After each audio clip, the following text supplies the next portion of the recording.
বাংলাদেশে কেয়ারটেকার সরকার থাকছে, যেটি হাইকোর্ট রায় দিয়েছে আজকে। তারা রিটের প্রেক্ষিতে যে ঘোষণাটি দিয়েছে সেটি হলো যে এর আগে যে পঞ্চদশ সংশোধনী করে কেয়ারটেকার সরকারকে বাতিল করা হয়েছিল সেটি আবারও ফিরে এসেছে। ফান্ডামেন্টাল একটা চেঞ্জ আপনি আনতে যাবেন, শুধুমাত্র ওই সংসদ এটাকে চেঞ্জ করে দেবে, কিন্তু ঘটনাচক্রে হয়তো সংসদ সুপার মেজরিটি আছে, কিন্তু নেক্সট সংসদে সুপার মেজরিটি থাকবে না। কিন্তু যে জিনিসটা আপনি আনতে চাচ্ছেন সেই জিনিসটা কিন্তু পার্মানেন্ট হয়ে যাচ্ছে, সংবিধানের অংশ হয়ে যাচ্ছে। আগামী যে নির্বাচনটি হতে যাচ্ছে সেটি কি তাহলে তত্ত্বাবধায়ক সরকারের অধীনে হতে হবে, নাকি সেটি এই অন্তর্বর্তীকালীন সরকারই করবে? জাতির উদ্দেশ্যে যে ভাষণ দিয়েছেন অন্তর্বর্তীকালীন সরকারের প্রধান উপদেষ্টা, তিনি বলছিলেন যে 2026-এর মাঝামাঝি পর্যায়ে নির্বাচনটা হতে পারে। I don't think 2026 June. I mean, they don't have to wait that far. They could, complete the election by the end of next year. বাংলাদেশে কেয়ারটেকার সরকার থাকছে, যেটি হাইকোর্ট রায় দিয়েছে আজকে। তারা রিটের প্রেক্ষিতে যে ঘোষণাটি দিয়েছে সেটি হলো যে এর আগে যে পঞ্চদশ সংশোধনী করে কেয়ারটেকার সরকারকে বাতিল করা হয়েছিল সেটি আবারও ফিরে এসেছে। তবে উল্লেখযোগ্য একটি বিষয় হলো জাতির জনক এবং 7ই মার্চের ভাষণ বিষয়ে হাইকোর্ট কোনো সিদ্ধান্ত দেয়নি। তারা বলছে রাজনৈতিক সরকার পরবর্তীতে যারা নির্বাচিত হবে তারা সংসদে এই বিষয়টি নিয়ে সিদ্ধান্ত নেবে।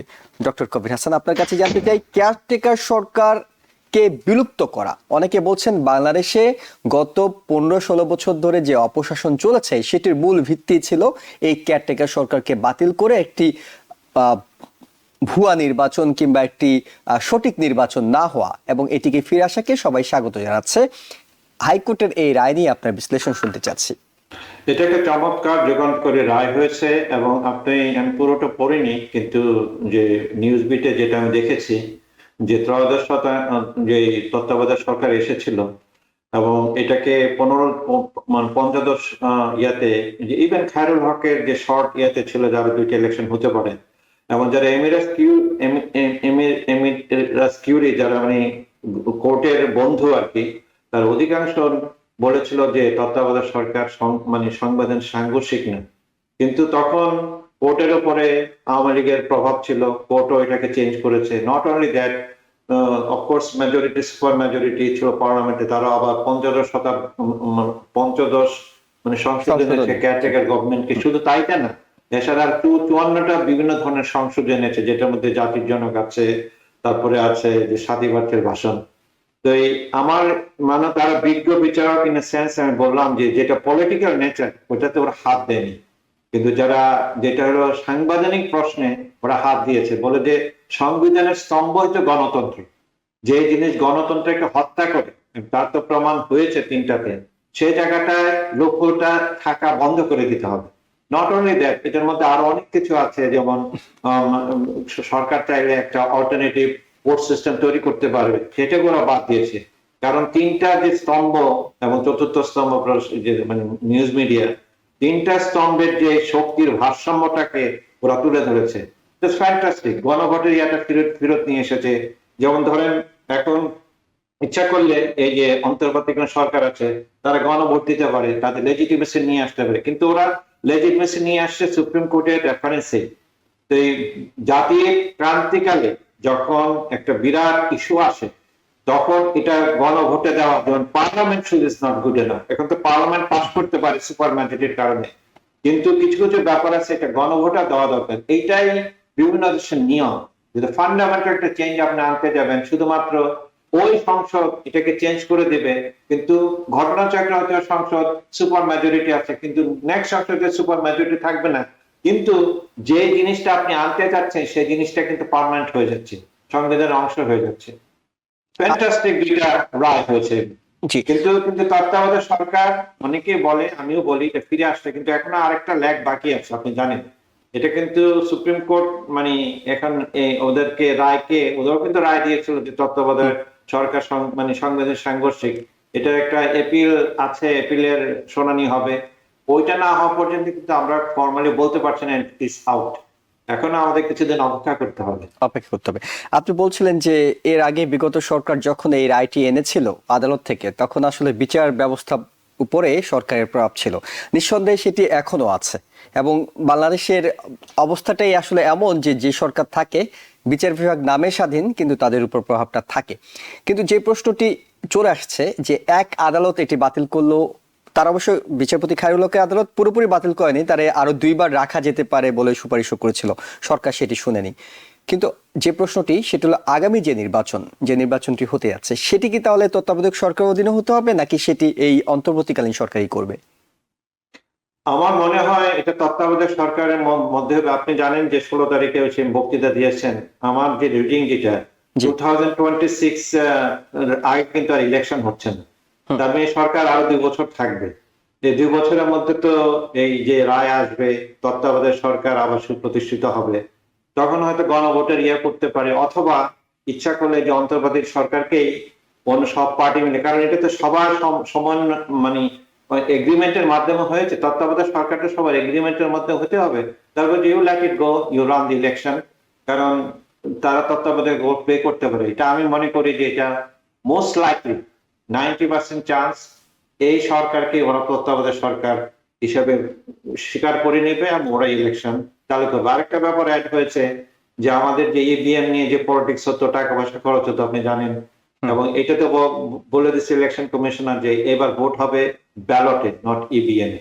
এটা কিন্তু একটা ভালো সিদ্ধান্ত হয়েছে, কারণ ইভিএম নিয়ে যারা মানে ডেটা সায়েন্সের লোক, এটাতে কারচুপির অনেক মানে মানে লোক ছিল। আমি কুমিল্লা শহরের ছেলে, কুমিল্লা শহরে যে ইলেকশনটা হলো, যে মানে মেয়র ইলেকশন, এটা ইচ্ছা করে মানে দেখলো যে ইলেকশন ওদের পক্ষে আসতেছে না, বন্ধ করে 2 ঘন্টা বন্ধ করে তারপর কারসাজি করে ইভিএম এর মাধ্যমে ইলেকশন রেজাল্ট চেঞ্জ করে দিয়েছে। এইটা বন্ধ হওয়া দরকার, কারণ ইলেকশন শুধু হলেই হবে না, ইলেকশন কিন্তু বিশ্বাসযোগ্য হতে হবে, অ্যাকসেপ্টেবল হতে হবে।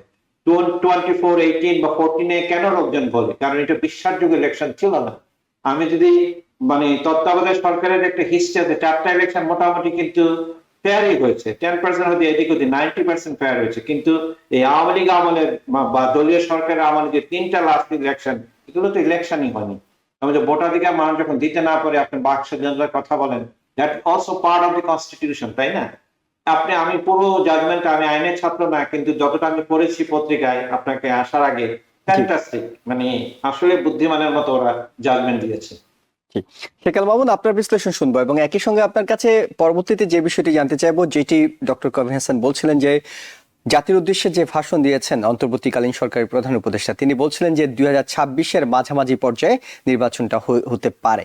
এবং আজকে তার প্রেস সচিব তিনিও কিন্তু, শফিকুল আলম, তিনিও বলছিলেন যে 2026-এর জুন মাসের মধ্যে এটি হতে পারে, 2025-এর ডিসেম্বরে হতে পারে।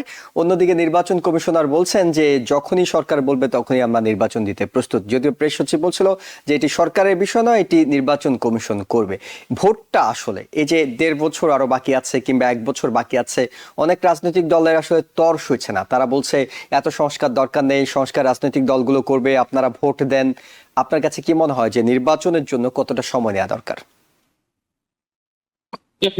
নির্বাচনের জন্য, ফেয়ার এন্ড ফ্রি ইলেকশনের জন্য we need the safety and security, এবং সেফটি এন্ড সিকিউরিটি ডেফিনেটলি যেখানে এখন যেটা দেখতেছি, তাই না, যে army is behind them. So army যদি মেক শিওর করে যে প্রত্যেকটা ভোটার সেন্টারে people could come free and fairly, তারা এসে যাকে ইচ্ছা তাকে ভোট দিল, দেন vote could be, it's not going to be difficult.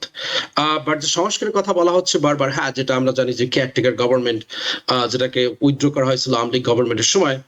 But বাংলাদেশের প্রসপেক্টিভে যেটা, এখানে আমাদের corruption is so easy to do, like তারা রাতের অন্ধকারে ভোট দেওয়া যায়, যে পার্টি পাওয়ারে থাকুক কেন, দে abuse that system.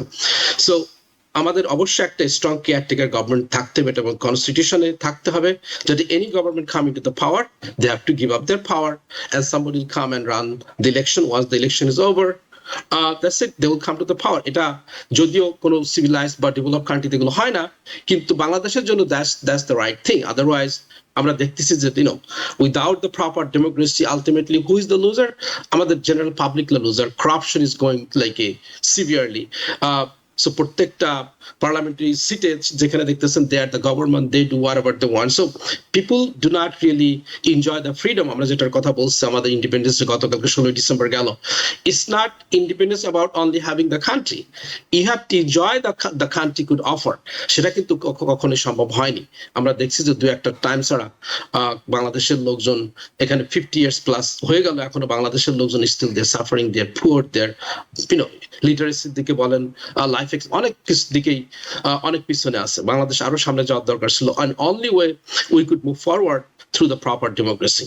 So definitely যেটা high court যেটা decision is definitely good, but I don't think 2026 June, I mean they don't have to do it that far. They could complete the election by the end of next year. New York থেকে সম্প্রচারিত TVN 24 television বিশ্বজুড়ে বাঙালির কণ্ঠস্বর।